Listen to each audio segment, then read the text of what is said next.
Bismillahirrahmanirrahim. Assalamu alaikum. Welcome back to NG Khan Academy. This lecture is very important. This is the difference between plant and animal cell. ये जो sections मैंने बनाए हैं, एक side पे animal cell, दूसरे side पे plant cell और दरम्यान में लिखा है in both.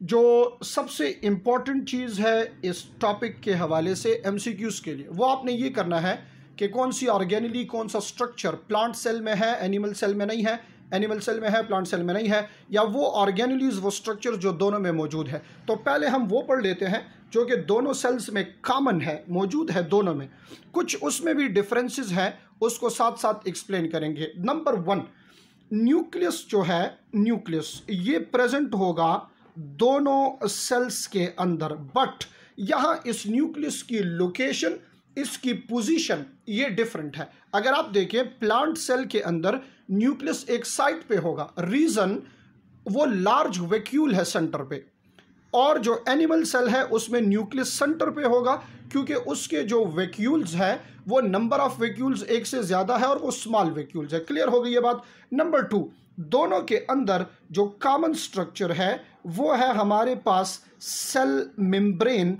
या प्लाज्मा मेम्ब्रेन जिसको कहा जाता है, ये भी दोनों में क्या होगा, कॉमन होगा। नंबर 3, इसके अंदर जो कॉमन स्ट्रक्चर है वो है mitochondria. Remember this is the point जहां से आप एवोल्यूशन पे जाके ये निकाल सकते हैं कि both plant cell and animal cell जो कि यूकैरियोटिक सेल्स हैं, they are evolved from prokaryotic but different prokaryote. Plant cell is evolved from a photosynthetic prokaryote and animal cell is evolved from heterotrophic prokaryote जिसमें mitochondria मौजूद है। Clear हो गई ये बात।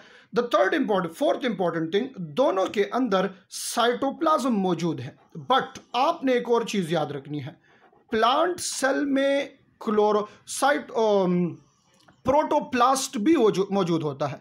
अगर आप उसका सेल वॉल हटा दें वो प्रोटोप्लास्ट बन जाएगा, और एनिमल सेल में बल्कि साइटोप्लाज्म जो है वो दोनों में कॉमन है। और अगर आप इसमें कंफ्यूज हो रहे हैं तो इसको ऐसे याद करें कि cytoplasm is common in both, and जो प्रोटोप्लास्ट है वो सिर्फ और सिर्फ यूज होता है किस चीज के लिए, एनिमल सेल के लिए। क्लियर हो गई ये बात। Another one is Golgi apparatus. Golgi apparatus या गोल्जी बॉडीज जो है ये भी दोनों के अंदर मौजूद होंगी। Another very important is endoplasmic reticulum, और दोनों तरह की endoplasmic reticulum, RER rough endoplasmic reticulum and SER smooth endoplasmic reticulum, ये भी दोनों में है। और इसके अंदर दोनों के अंदर जो कॉमन ऑर्गेनेली है वो है राइबोसोम। ये वो स्ट्रक्चर्स हैं जिसको आपने याद करना है, यानी कि ये कॉमन है दोनों के केसेस में, प्रोकैरियोट्स में भी और यूकैरियोट्स में भी। अब वो स्ट्रक्चर देखेंगे जो not in prokaryote eukaryote, this is the difference between animal and plant cell. अब वो स्ट्रक्चर्स देखने हैं जो कि एक सेल में है और दूसरे सेल में नहीं है। नंबर 1, सबसे पहली चीज, एनिमल सेल में कोई आपको इर्द गिर्द सेल वॉल नजर नहीं आएगा, तो इसमें सेल वॉल नहीं है। प्लांट सेल के इर्द गिर्द आउटर मोस्ट वॉल जो है ये होगा सेल वॉल। क्लियर हो गई ये बात। This is the first difference कि एनिमल सेल का आउटर मोस्ट सेल मेम्ब्रेन यानी प्लाज्मा मेम्ब्रेन होगा, और प्लांट सेल का जो आउटर मोस्ट वॉल है वो होगा एक प्रोमिनेंट सेल वॉल। क्लियर हो गई ये बात। नंबर 2, एनिमल सेल के अंदर कोई भी प्लास्टिड नहीं है, स्पेशली क्लोरोप्लास्ट की अगर बात करें। आप 3 तरह के प्लास्टिड्स पढ़ चुके हैं, क्लोरोप्लास्ट, क्रोमोप्लास्ट एंड ल्यूकोप्लास्ट। तो एनिमल सेल में इसमें से कोई भी प्लास्टिड नहीं है, और प्लांट सेल के अंदर प्लास्टिड्स मौजूद है। तो स्पेशली इसमें अगर आप देखें क्लोरोप्लास्ट मौजूद है, एंड अगेन ये शो कर रहा है प्रोकैरियोटिक ओरिजिन। क्लोरोप्लास्ट आपको ये शो करके देता है कि प्लांट सेल की जो एवोल्यूशन है वो फोटोसिंथेटिक प्रोकैरियोट से हुई है। क्लियर हो गई ये बात। अच्छा, वैक्यूल के बारे में अक्सर एक प्रॉब्लम होती है, क्या वैक्यूल दोनों में प्रेजेंट है? हाँ, आंसर इज यस, बट इसमें डिफरेंस है। एनिमल सेल में आपको मिलेंगे मैनी स्मॉल वैक्यूल्स, इसमें स्मॉल वैक्यूल्स होंगे, और प्लांट सेल में आपको मिलेगा 1 लार्ज वैक्यूल। तो आपने इस पॉइंट को ऐसे याद करना है कि अगर पूछा जाए कि वैक्यूल कौन से सेल में है, जनरली पूछा जाए, बहुत का ऑप्शन हुआ तो ठीक है, नहीं है तो फिर एनिमल सेल, क्योंकि इसमें प्रोमिनेंट वैक्यूल है, लार्ज वैक्यूल है, और एनिमल सेल के अंदर जो है वो मैनी स्मॉल वैक्यूल ये प्रेजेंट होते हैं। क्लियर हो गई ये बात? अच्छा जी, जो एनिमल सेल है इसके अंदर 2 ऐसे स्ट्रक्चर्स हैं जो प्लांट सेल में आपको नहीं मिलेंगे। The very most important, lysosome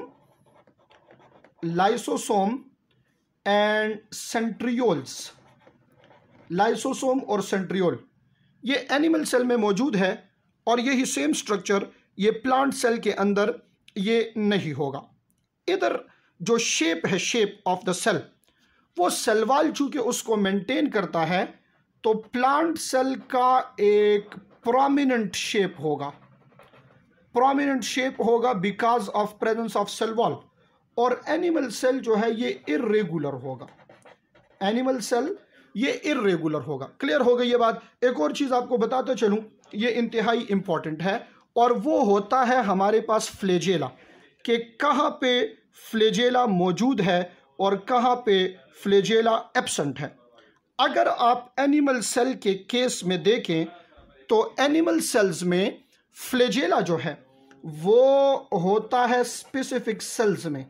flagella, इसके सामने मैं लिख रहा हूं germ cell, specially in case of sperm cell of human beings, sperm cell of many animals, इसमें मौजूद होगा क्या? फ्लैजेला। क्लियर हो गई ये बात? ये आपके पास डिफरेंट ऐसे स्ट्रक्चर्स हैं जिसमें जो एनिमल सेल्स में है और प्लांट सेल्स में नहीं है, या प्लांट सेल्स में कुछ स्ट्रक्चर्स है और एनिमल सेल्स में नहीं है। इधर अगर आप ये फ्लैजेला की एग्जांपल देखें तो मैनी ऐसे एनिमल सेल्स हैं जिसमें फ्लैजेला है। मैनी सेल्स ऐसे हैं जो फ्लैजिलेटेड सेल्स हैं, मूवमेंट कर सकते हैं। कुछ स्मॉलर एनिमल देखे उसमें भी है।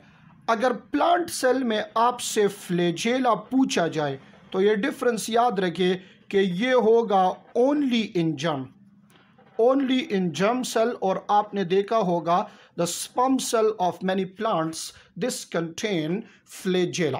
This is the difference between structures, organelles of animal and plant cell, और ये दरमियान में जो लिखा है प्रेजेंट इन बोथ, इसको याद करना इंतहाई इंपॉर्टेंट है। ये आपको MCQs में ज़्यादातर हेल्प देगा। अगर आपको ये कॉमन याद हो तो ये प्लांट और एनिमल वाले याद करना आसान होगा। एक और इसी तरह का लेक्चर इसके बाद बनाएंगे, और उसमें हमने डिस्कस करना है the difference between prokaryotic and eukaryotic cell.